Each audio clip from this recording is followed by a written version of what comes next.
Hey everybody, Kyle Meinke here from MLive.com, joined by Nate Atkins, as always. It is, at last, draft week after it feels like years of draft prep and mock draft after mock draft. It's here. We've completed our mocks at this point. We will not spoil our picks. Those will be announced on Wednesday night in a Facebook Live on MLive, the Facebook main MLive account. But there's plenty else to talk about, Nate. I think that there's so many ways they can go with the 20th overall pick, based on the positions of need, based on who can be there. There's a lot of parity at that point of the first round. Just what's your gut instinct on what maybe position they might target with that pick? Yeah, there are a few different areas you can go to. I mean, you think about going after need, as Bob Quinn has done. He goes right to positions of need.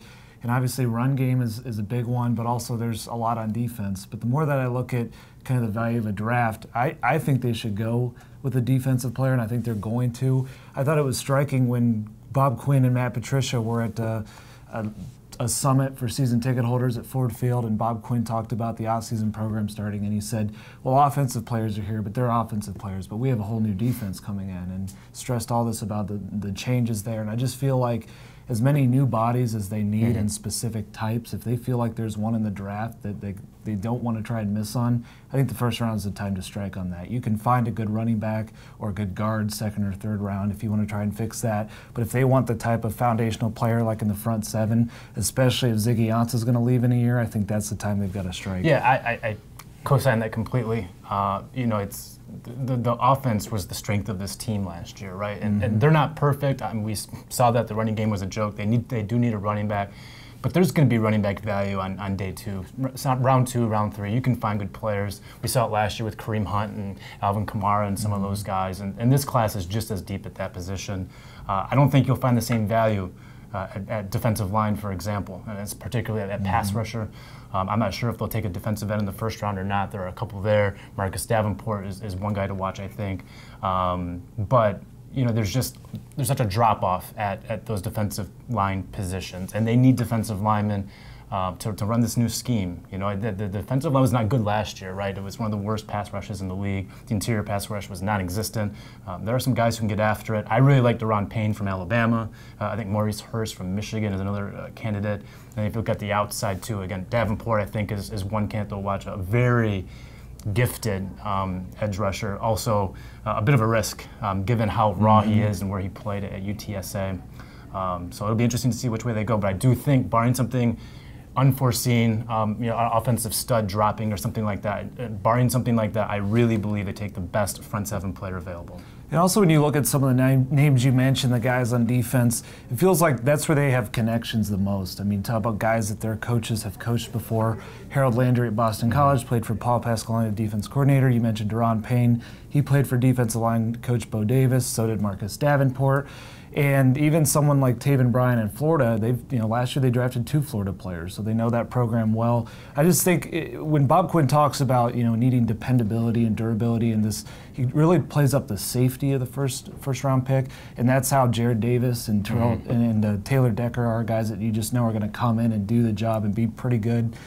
I think they're going to shy more to guys that they know, that they know either the coaches around them, they have coaches who've coached them, more than a total wild card from another program. That just happens to fit the guys that are there on defense. Yeah, I remember one of the first reactions after the first round pick last year was, it was obviously Quinn took Jared Davis over Reuben Foster. That's what it came down to, right? He needed a middle linebacker, he needed a general for the defense, and he chose a guy who's maybe a little safer but had less upside. In Davis over a guy like Foster, who was a better college player, projected as a better athletic profile, better player for the pros, but came with more red flags. We've already seen that paid dividends, if you will. I don't know. I'm not sure if that's the right language with what Foster's facing, but he's in trouble out in California. He could go to jail. Who knows when he'll play again for the 49ers, and of course Davis is entering year 2. There was some up and down there in his rookie year, particularly in pass coverage. So I'm not sure exactly what they have in Davis. He's got to improve a little bit, and I think that's why they still have a need at linebacker, even after signing a couple in free agency. It wouldn't surprise me if they drafted a linebacker. It wouldn't necessarily surprise me if they drafted a linebacker in the first round. I think Rashaan Evans would be a good fit. Leighton Vander Esch, I think, is another guy to watch, particularly if they were to trade back in the first round. I think he'd make even more sense, maybe 25 or thereafter.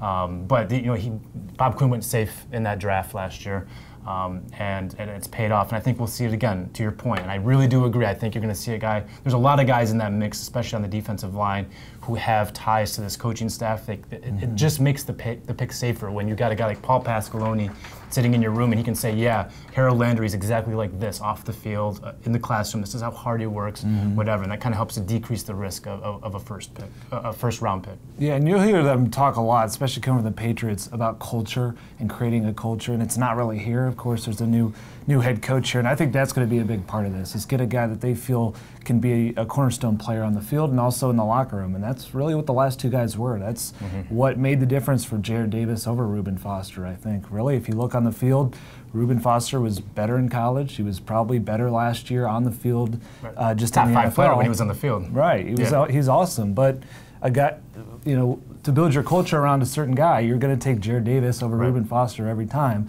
Now this year, I don't think there's like that drastic of a difference between guys, but there are certain guys that you have more questions about than others. And I think if they have a guy that, like you said, Bo Davis knows exactly how Daron Payne and how Marcus Davenport, go to work each day and how they operate. Especially as we talk about Ziggy Ansah could leave in a year, and you look at this front seven, this defensive line, there aren't a lot of guys that you're like, that guy's going to be here for 5 years. And so this pick, if they go in that kind of an area, is going to be that guy, and I think culture is going to be a big, big deal for them. Later down the road, or especially later in the draft, I do expect them to take risks. We saw Tease Tabor last year in the second round was a shocker. I just would be surprised if they do that in the first round. That's why certain guys for me, like Maurice Hurst, who has the heart issue, and Darius Geis, who started to have a little bit of personality concerns as well as durability issues, I'd be a little more surprised if those guys are the pick compared to some of the other guys we've mentioned. Geis has been a popular name for the Lions throughout this whole process. I think he was the guy in one of the first mocks from one of the ESPN guys. I always get them confused. There's been a million mocks, so forgive me, but yeah, he was one of the early trendy guys. I enjoyed talking to him at the Combine. You can see the confidence. I enjoy watching him on film. He has an exciting, fun, just a fun style. He's just a violent rusher. And the Lions obviously need help in the running game. It's been a joke. No one's rushed for fewer yards the last 3 years in the Lions. So yeah, that fit made sense in terms of all those parameters. But these character issues keep coming up, and you keep hearing about it, and it's come to a head really in the last week or so. NFL.com did something on Geis and just his network, his connections, some of the people who are around him, some of the same stuff we were hearing about Reuben Foster last year. And then about his football character, how hard he's going to work. And you're starting to hear stuff about that. And you're starting to hear stuff about him making stuff up about teams asking him about whether his mother's a prostitute.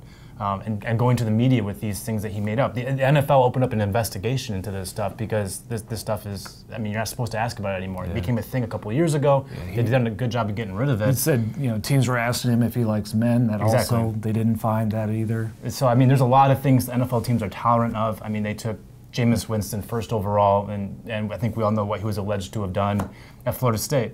But teams hate it when guys go to the media, and particularly when they're making up things about the NFL, that just makes Darius Geis less dependable. It makes him more immature, and I think I do think that guy could depress his stock, and I think we're already starting to see it. And given everything we just said about Bob Quinn and how he likes to play it safe, I don't think he's going to take a running back with a lot of miles on the tires who was hurt last year and now has all these character issues that are coming up. I don't see it happening, just like we saw it last year with Reuben Foster and Jared Davis. And I get the appeal to Geis as well, but I always felt like running back was just not going to fit in the first round this year. If it's not Saquon Barkley, you just got a real hodgepodge of guys in there. They're probably going to spill into the second round. And you're just talking about a pass-first team that has Theo Riddick. I just don't think they're going to go there. I think they're going to go defensive front seven, a game changer. My guy, if he's there on the board, is going to be Harold Landry. I'm not sure if he will be. Yeah. He's got some hype going on. The talent people in the NFL that I've spoken to, they think he goes top 20 at this point. So take that for what it's worth. There's a lot of smoke screens out there this time of year. But I just don't know if he's going to be there for Detroit.